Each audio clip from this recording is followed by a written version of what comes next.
ما أرسلنا من قبلك من رسول إلا نوحي إليه أنه لا إله إلا أنا فاعبدون.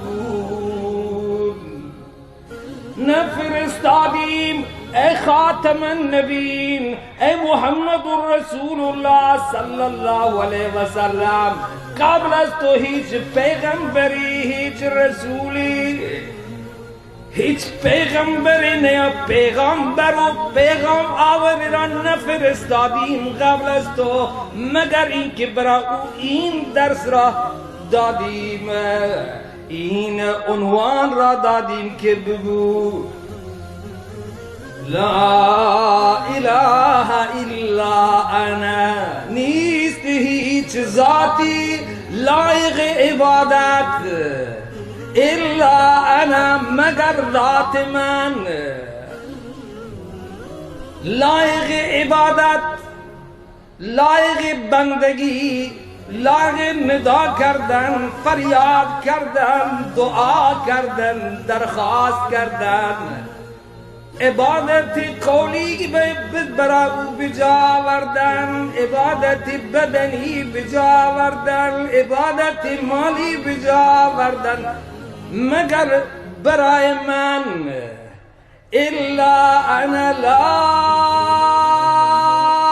اله فی السماوات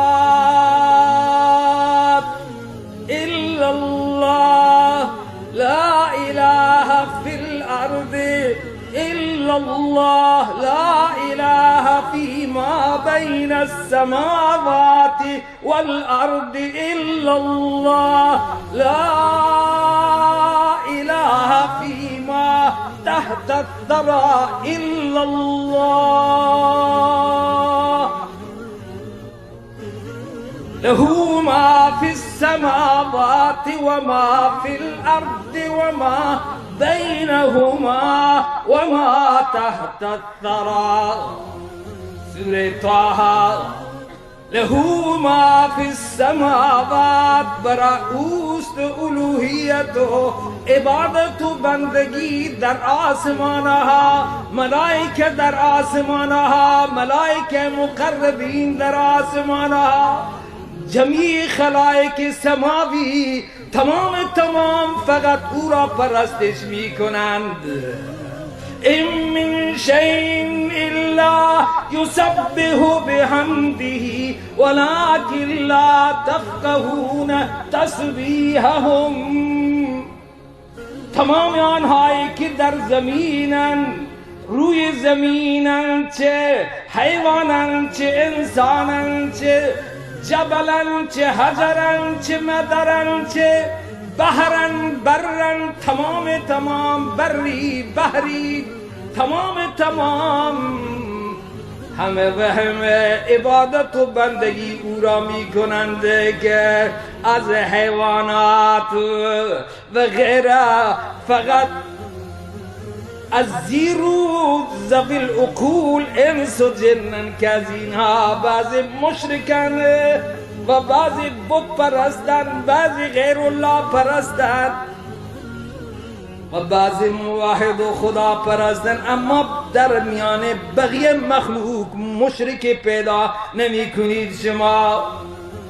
تمام یسبح له ما فی السماوات و ما فی الارض، یسبح له ما فی السماوات والارض، تمام پاکی او را بیان می کنند که سبحان الله.